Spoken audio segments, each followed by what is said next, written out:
I am very happy to say that we are joined by the team behind St. Maud, writer-director Rose Maud, the stars of the Rose Glass, sorry, Rose Glass, the stars of the film Morfydd Clark and Jennifer Ehle, and producers Andrea, Cornwell and Oliver Kassman.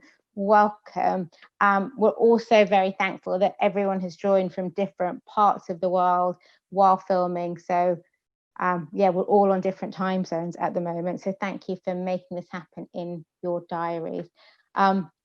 I suppose I want to start from the beginning, Rose, as I'm sure most Q&As do, with the conception of the film. Kind of, where did this idea stem from?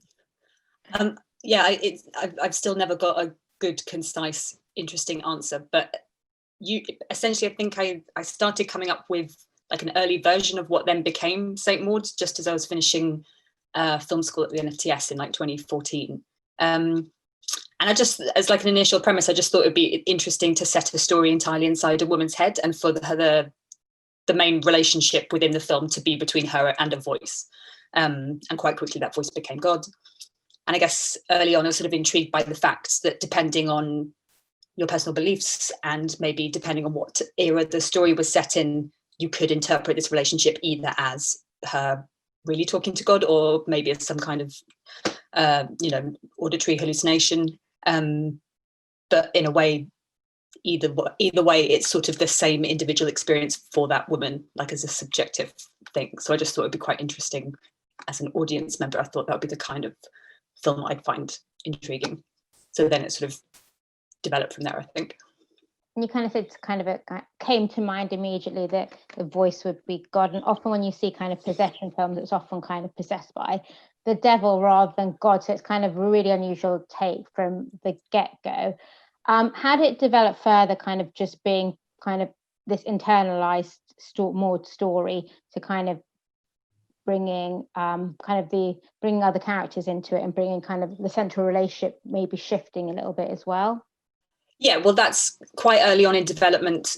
At first, I thought that you were going to hear the voice of God and it was going to be a character and the whole film would just be her sort of chatting with this voice in her head. But quite quickly that it started to feel a bit gimmicky. And also, as soon as I started wondering more about what else was going on in this woman's life and who the real people in her life are, that sort of started to seem a lot more interesting. So that quite quickly when the Amanda character came in, and I sort of realised that the dynamic between a carer and a patient would be like an interesting one to exploit alongside somebody who thinks that they're saving somebody from God. There's just a lot of sort of weird kind of power plays in it. So I just sort of thought that would be more interesting. Although the voice of God, I guess, did make a little appearance back here. Yeah. And Andrea and Oliver, I suppose tonally on the page, the film is really unusual, I'm sure, and kind of sets it out apart and sets it quite differently. As producers coming on board from the get-go, what was it, that kind of pulled you in, and tonally, did you think that would be quite difficult to explore cinematically? No, not difficult. I mean, the tone was one of the really intriguing things about it, and having seen Rose's short films, which kind of range from a very accomplished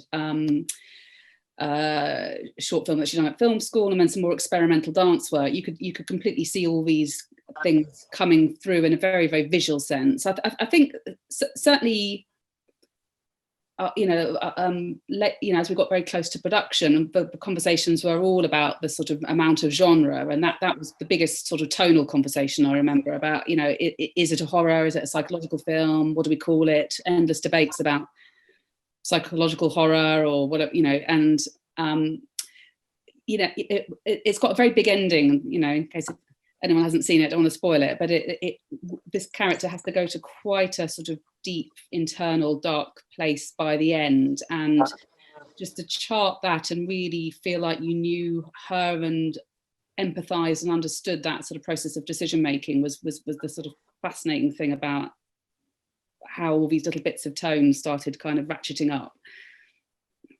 And then kind of talking about the journey and kind of finding your lead characters, Rose, how kind of, and this is for Rose, Jennifer, and Morfydd, how did the kind of process begin in terms of the casting process?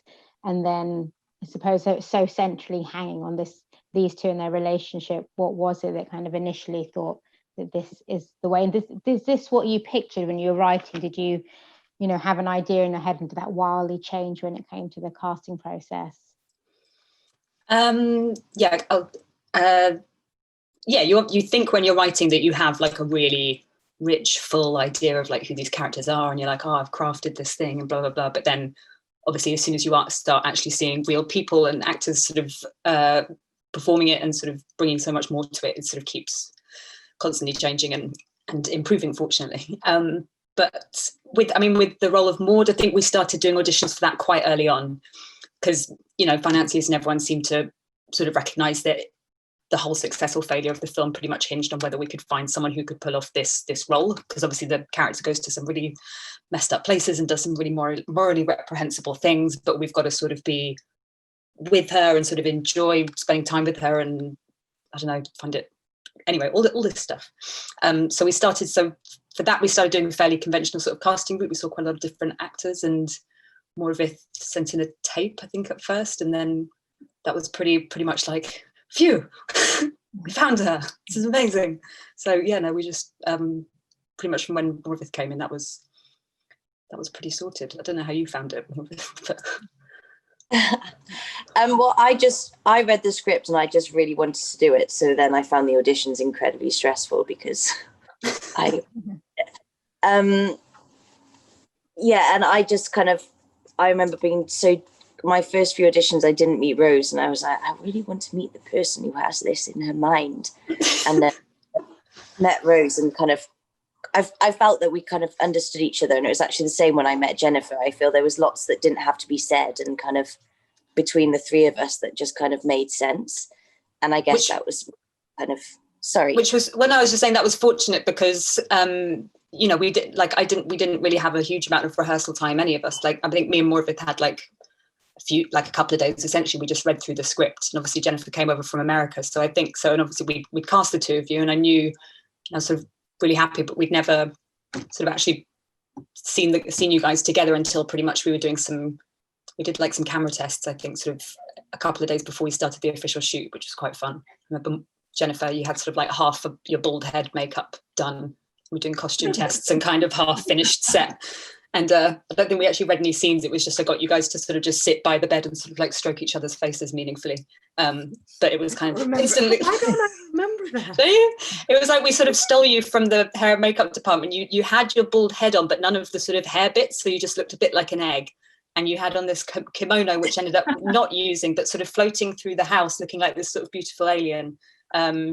I remember that quite well. Anyway, it was great. I don't remember the meaningful stroking of faces, though. I'll have to send you some screen grabs or some clips or something. It's quite fun.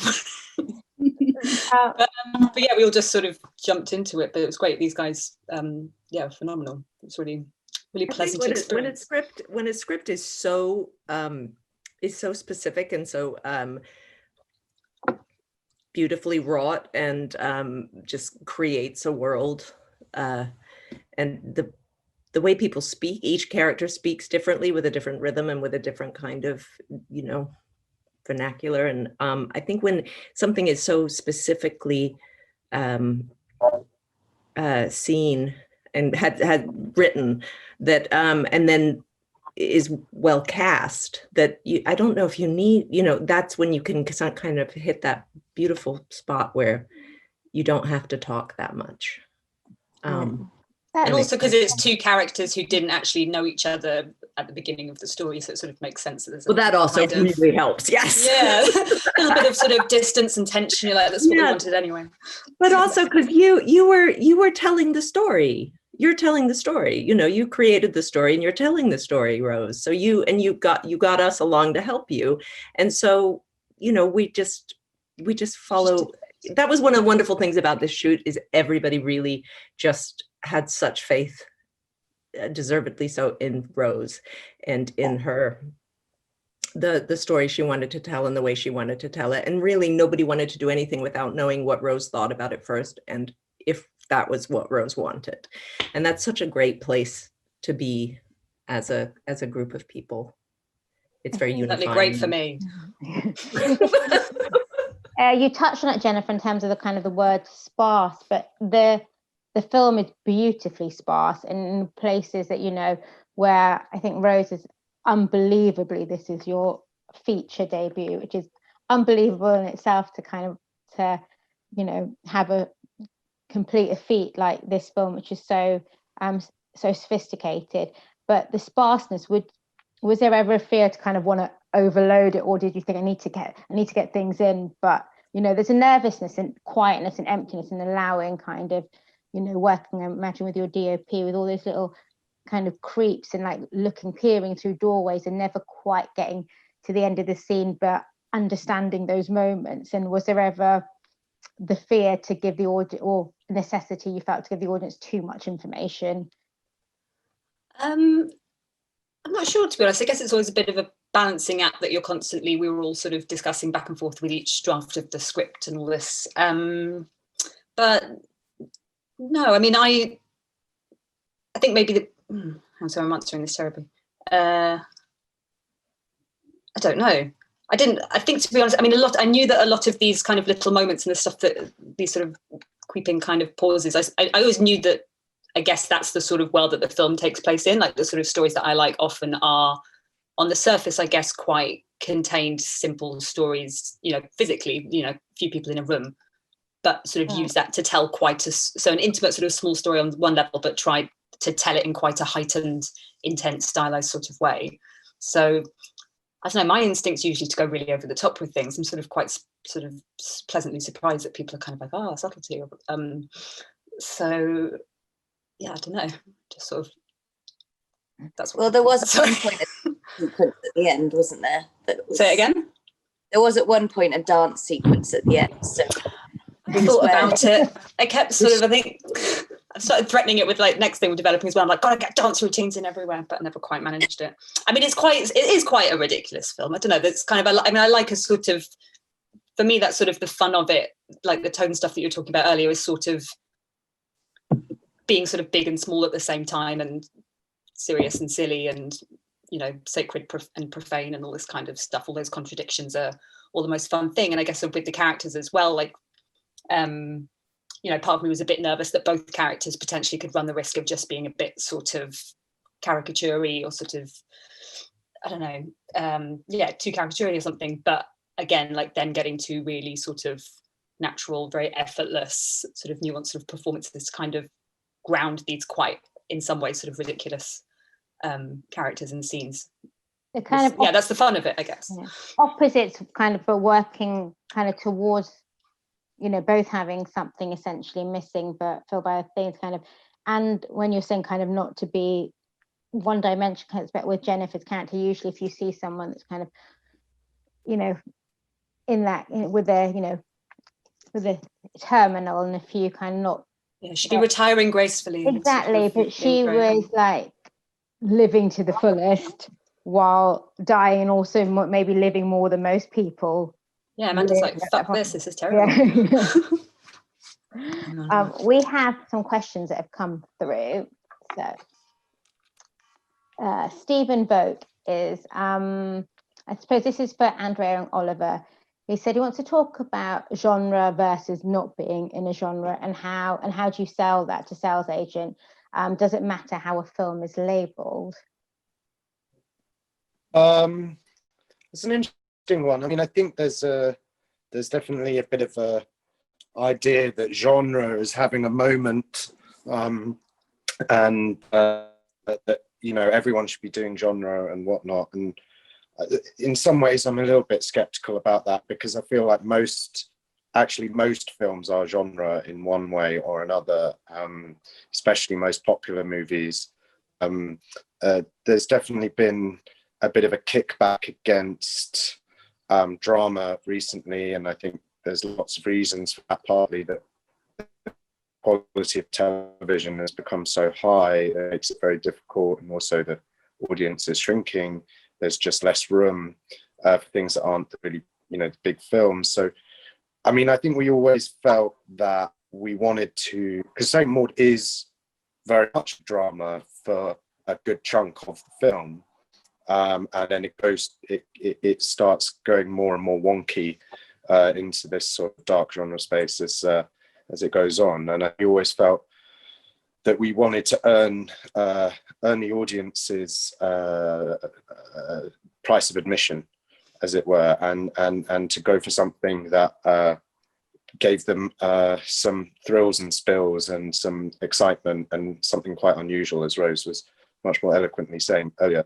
And that was very much part of the sell. We definitely had a problem in what genre did we call Saint Maud, because, you know, we knew it wasn't drama, and we were like, well, is it a horror? It's not, you know, like The Conjuring or something, you know. So it was, you know, and then we were like, is it a chiller or a thriller or a psychological horror or whatever? I still don't really know.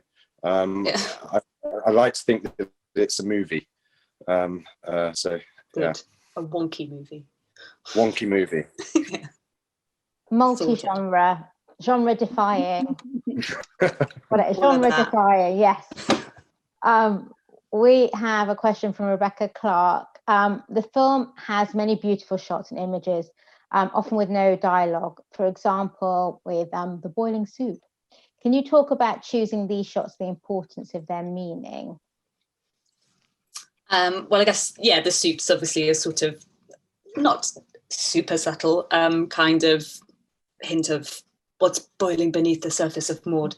So, yeah, wherever possible, we'd sort of try and find fun little sort of visual motifs that sort of, we wanted the whole experience to be very, very subjective, and even though we aren't privy to like exactly what Maud's thoughts always are, you want to sort of sensually, I guess, and in terms of feel, we wanted to try and make the audience experience Maud's journey as much as possible, which on the surface, like I was saying, it could be this sort of slightly bleak thing, but what the journey she's going through, as far as she's concerned, is this very important, exciting, high stakes mission with God and all this exciting stuff. So the visual look of it, we wanted to really bring that out as much as possible and make it feel very kind of dynamic and rich. And yeah, and so there's a lot of kind of close up visceral details, I guess, just to try and give us like more sense of tangibleness and visceralness, getting all the words now, and textural and things. And yeah, it's drawing out tension, I guess. And me and Ben worked very, Fordham and the DOP, we worked very closely together, and that was really fun. It was his first feature film as well. And we sort of shot listed every scene. So we were quite organised going in, but whenever possible, it's nice to sort of grab stuff. I think the bubbling soup was a pickup. Yeah, quite a lot jumped in the sort of second wave, didn't it, of all those little moments, because we were fortunate we were able to go back and do another week's, not just picking up kind of the usual sorts of things where you just need a transition shot or whatever, but there was whole moments that got scripted and written in once we had a cut, which is the best possible way to work. Totally. I mean, I know, so I'm veering off from the question a little bit, but I mean, that was honestly, like, now we've got to the end of it, but the fact that we were able to do that, you know, we'd sort of, you know, Oliver, Andrea, all of these guys, they'd done, you know, we had contingency left over. We were able to do a few days sort of pick up extra shoots, and that sort of afforded me the ability to kind of keep writing extra scenes and beats throughout the edit with Mark. And it was, yeah, I mean, I don't know if that's something I'd be afforded every time, but being able to work like that was just so brilliant, because it means, you know, once you actually are working with footage and a cut, it's, you know, it's moved on from whatever it was in the script, and it's kind of become this other thing. And it's, I don't know, it was really great to be able to keep adding to that. So yeah, like Andrea said, a lot of the kind of slightly more heightened moments, particularly, we pushed that as much as we could. In terms of kind of the heightened moments, but even carrying on from the last question, looking at the aesthetic of the film, it has its own very specific aesthetic that's kind of maybe embedded or kind of from other time periods. I think I was wondering kind of how you put that in place and what your references were to that. And then leading on to that, I'd really love to talk about the film and the notion of space and kind of the confines of the minds of the characters, but also the confines of space in the house and the town. And so I suppose that's two questions in one, sorry. So the first question is like the aesthetic in terms of production and references. Design. Yeah. I mean, I think before, there was never a script. The script was always set in the present day, but like in very early iterations when I first started talking to these guys about the story, I'd wondered about maybe making it period film, which fell away quite quickly. But I don't know. Part of the sort of retro thing is like, I guess, slight personal taste coming through, but also I wanted the film to feel somewhat timeless and unplaceable, because it's not like it's a story about what it is to be a nurse in 2019 in Scarborough. So we wanted it to, I don't know, for me, I was hoping I kind of find that films that feel a little bit like they're set in their own world, a little bit removed from reality, it sort of lends the story that slightly more allegorical or fable-esque kind of feel, hopefully. So a magical realism thread in a way. Yeah, exactly, a little bit of that kind of thing. And seaside towns are just really cool. And so our production designer Paulina Zhizhovska went to town and had a great time making Amanda's house, which particularly where a lot of that stuff is. And I guess that leads on to the sort of space question, because we wanted each physical space in the film to again be sort of connected to Maud's psychological journey. So Amanda's house, I think I said to Paulina, our designer, like sort of to kind of, not like too literally or anything, but to think of that space a little bit like a sort of Garden of Eden gone to seed. So it's sort of a place which has a kind of sensual sort of intriguing quality to it, but feels a little bit kind of foreboding. So that's why, there's lots of dark, shadowy, cavernous kind of rooms. And again, that makes Amanda just seem that bit more kind of isolated and lonely as she's just kind of rattling around in this big empty house by herself. Was it how you imagined it, Jennifer, from the script, your house? No, was it different? Well, I'm curious. No, Rusty, like you obviously read. No, it wasn't different. It was very much how I imagined it. Oh yeah. Yeah. In that sense of timelessness, kind of specifically also with Maud's character, obviously you have this millennial who is very kind of who has millennial and today, like 2019 2020 tendencies, but you also have that very notion of kind of someone who is almost rejecting all kinds of modernity in a way, and kind of that's really it's like an interesting dichotomy. There's things that are very, very kind of millennial now about her, but also I guess they just manifest in slightly different ways. Yeah, and some of these millennial urges. Morfydd, how was it kind of playing? In essence, obviously, you've got the voice of God kind of possessing you, but also playing this millennial at the same time, and kind of having that dichotomy.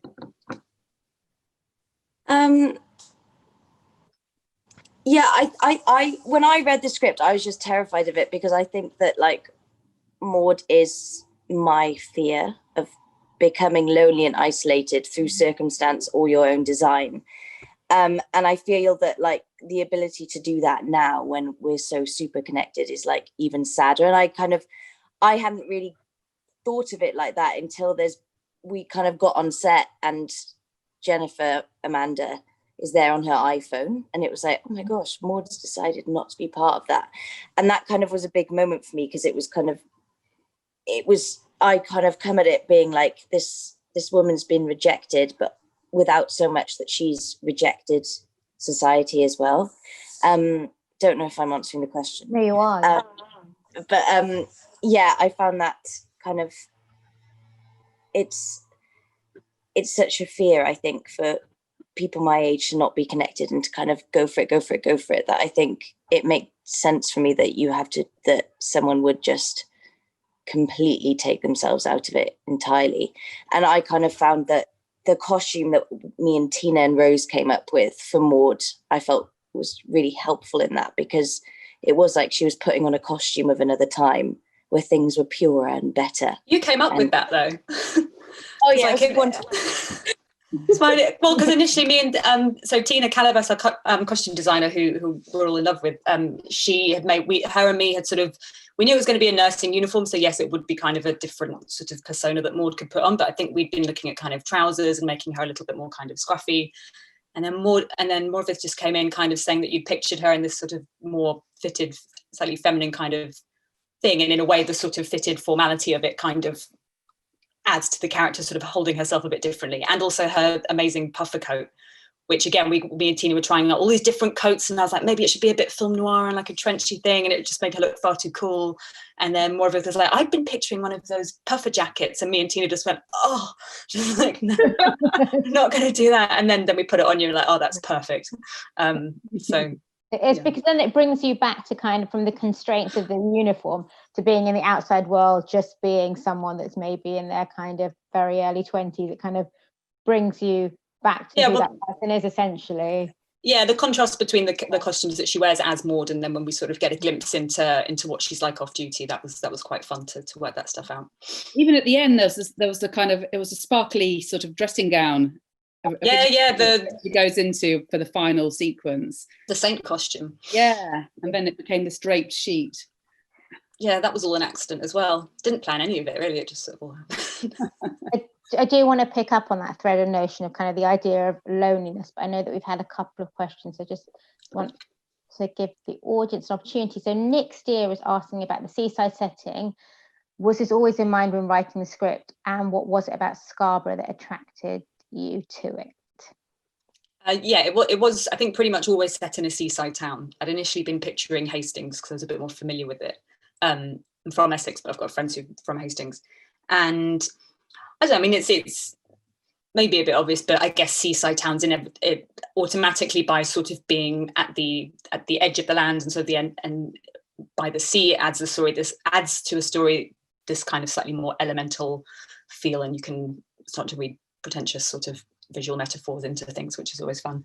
And also connected to what I was saying earlier about wanting the film to take place in its own little universe and to feel a bit timeless. English seaside towns, I find a lot of them, have this slightly kind of forgotten quality, which makes sense because they used to be so sort of glitzy and popular and glamorous, and a lot of them sort of gone to seed a little bit in a way that I love. So I think quite early on, me and Oliver went and did a recce sort of around, just saw a bunch of places around the coast, and Scarborough just seemed to kind of have a bit of everything we wanted, and it just was really beautiful and sort of visually striking place, I guess. And the seafront with all those arcades, that sort of clinched it for us, I think, because the fact that you had this and just looking over the beach a bit like a stage, and then things like that, it had all these wonderful kind of vertical alleyways up, which is sort of we utilised in the film quite a bit, but that was kind of a thing which we hadn't thought of until we found the place, and it sort of immediately gives you lots of nice things of Maud's ascending and descending, and we tried to put stuff. We tried to put her on a hoverboard, so that she could float through the streets of Scarborough. But the alleyways and the cobblestones made it a bit dangerous. But we tried. I'm sure the insurance would not have covered that. It's really hard. Yeah. No, it's just kind of, even there is such a melancholy about kind of a seaside town that's maybe off season, and it's kind of, it gets dark early, and we filmed like the week, we were doing all this stuff there like the week before Christmas in 2018, so it was particularly empty. I do think Scarborough's like a really beautiful place. I just like, so I always feel a bit like we're kind of going, it's just falling apart, but it's a really interesting, gorgeous, strange place. I suppose as well, on the kind of notion of loneliness, thematically it lends to that kind of it being off season perhaps, and it being kind of closing down or shutting down, and kind of that theme of kind of is important, kind of loneliness, alienation, melancholy, mental health. It kind of, that is the crux of a lot of what this is about as well, which I suppose was probably so important when you made it, perhaps even more important today. And kind of just to kind of, what was your relationship to kind of that part of the script, and kind of making that that decision to kind of make it part of it? About loneliness? Well, I guess we've all experienced feeling lonely. We're born alone, die alone, and all that kind of. I just think being a human's weird, because we're all so kind of sociable animals in some way, and sort of need connection so much. But we're all trapped in our heads, essentially. Everyone's experience of reality and life is only ever going to be experienced through our own little tiny, insignificant sort of perspective. So. Some sort of sidestepping your question, but it wasn't really a question anyway. It's just more of a thought, thinking out a question. We do have a question though from Robert Mitchell, who was saying, a moment in the ending seems to suggest whether Maud is truly hearing the voice of God or not. Rose, did you always know in writing whether Maud would genuinely be hearing the voice of God or not? Or for Morfydd, when you were playing the role, did you make your own decision about whether the voice of God is real or not? You go first. Okay. I keep talking. I kind of didn't think of it as kind of a horror or whether it was real or not, because it was just kind of the reality. Maud's reality was that it is God talking to her, and it kind of wasn't until afterwards when I watched it that I kind of realized how much of a horror it could be seen as. But I just felt completely like Maud is having a connection with God, like in her mind, and that's kind of how I went with it. And I didn't really question it until I watched it. And every time I kind of see it a little differently, particularly with the ending, kind of like, where is she at the end? Which I don't like to think about. It's fine. I guess probably same for me. Like when writing it, anything I wrote from, trying to think about the character's perspective on her situation. Like I already said, she unequivocally thinks that she absolutely is talking to God, and that's totally, like, I think, an unwavering, fairly unwavering sort of perspective. So that kind of made it easy in a way. Sort of that every scene and every decision she made had to make sense based on that. And then, I guess also having an awareness of what you could say is really going on, but it didn't differentiate it too much. I guess. Sorry? We didn't really discuss whether it was between us either. I think we just kind of talked about it in terms of her mission and what she thinks God wants and how she thinks Amanda's sort of fitting into all of it. I guess maybe in my head when I was trying to work out what God wants her to do or how Maud's mission pans out, it's all sort of motivated, whether subconsciously or for a desire for some kind of human connection. So for me, that's kind of why she latches onto Amanda. Amanda's the first person in the ages who's expressed an interest in her and seems to, or as far as Maud's concerned, and seems to like her, and that's a good feeling, and she wants more of it. And somehow in her mind, or whether that's really God, it sort of becomes dressed up as this much bigger, grander thing. But I try to sort of think about it in quite simple terms, like that. You almost feel that kind of if they hadn't had, if Maud and Amanda hadn't had some sort of trauma in their life, they might have actually got on. They could have been. Might have been nice. It would have been nice. Exactly, you never know. You never know. I found out something today that blew my mind a little bit about kind of the voice of God within the film, which I didn't realise. I don't know if you want to reveal that, because I was very impressed by that. Reveal in your deep booming voice, Morfydd. Blendin. God is Morfydd speaking, and it is Welsh. Because Morfydd is Welsh. I like this aspect of it, because I'm kind of went to Welsh language school but don't really speak it that much anymore. But I didn't go to church or anything, despite coming from, on one side, quite a religious family. And the only time that I did any prayers was in school. And so it kind of made her so Welsh to me that that God, her only time she would have ever spoken to God as a child would have been in Welsh. And it kind of makes it even more kind of secret and special for her. Yeah. And that was sense.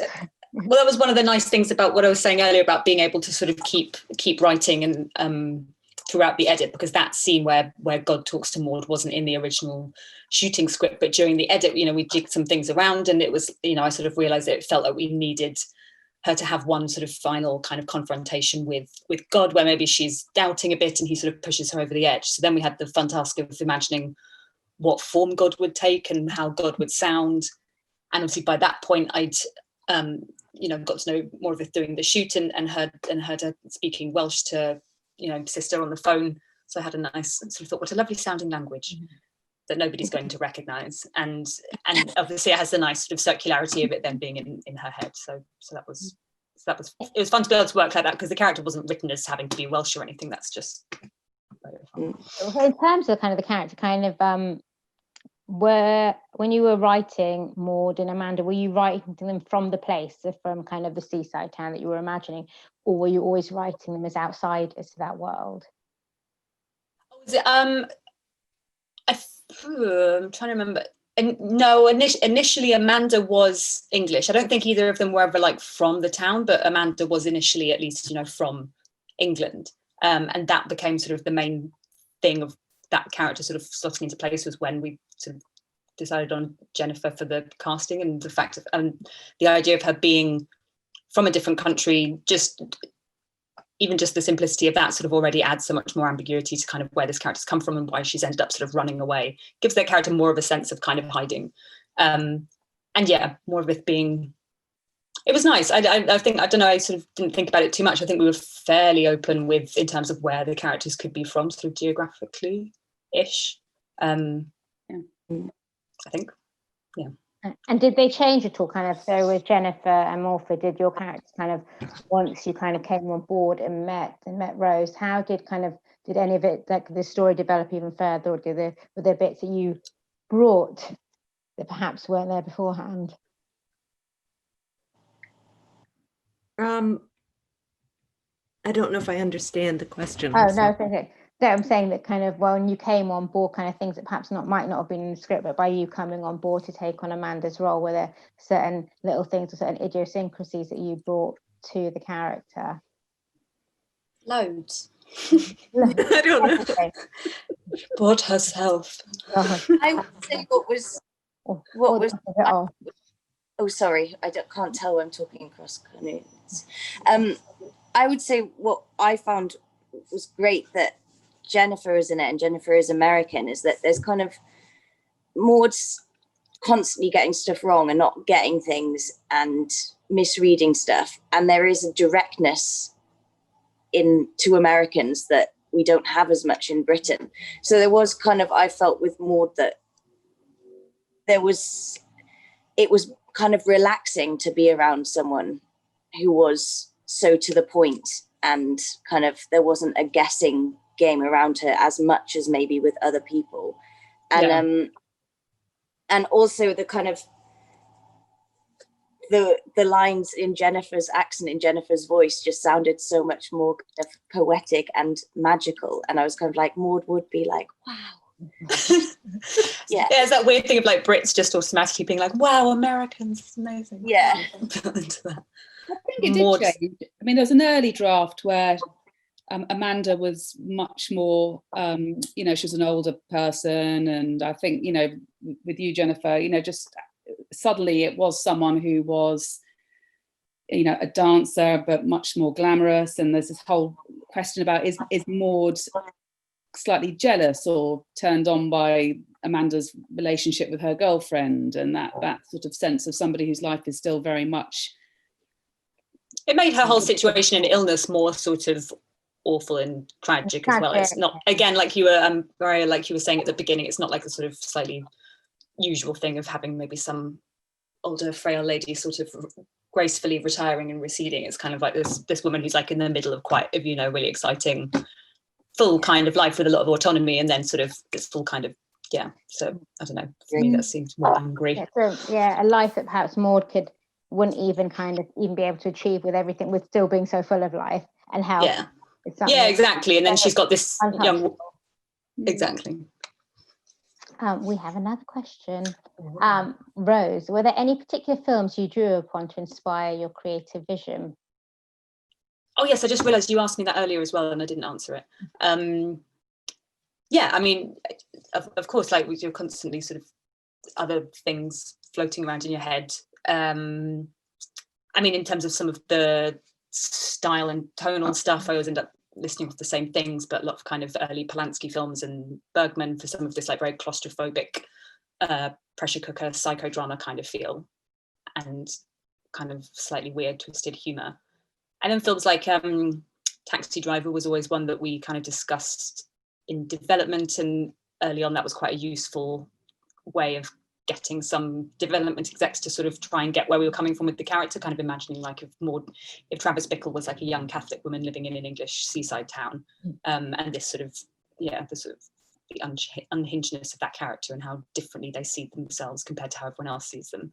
And then I don't know, a mixed bag of things. Like for some of, I love, I like sort of slightly campy over the top kind of stuff. So like even The Devils by Ken Russell, for some of the sort of really, ludicrous melodrama theatricality, and the performances in that are so kind of big, I guess. And Whatever Happened to Baby Jane, and forgetting things now, a bunch of stuff. The Servant, that was a useful one in terms of like a film starting off quite kind of formal and austere, and then sort of gradually by the end descending into this very weird, warped, stylized kind of place.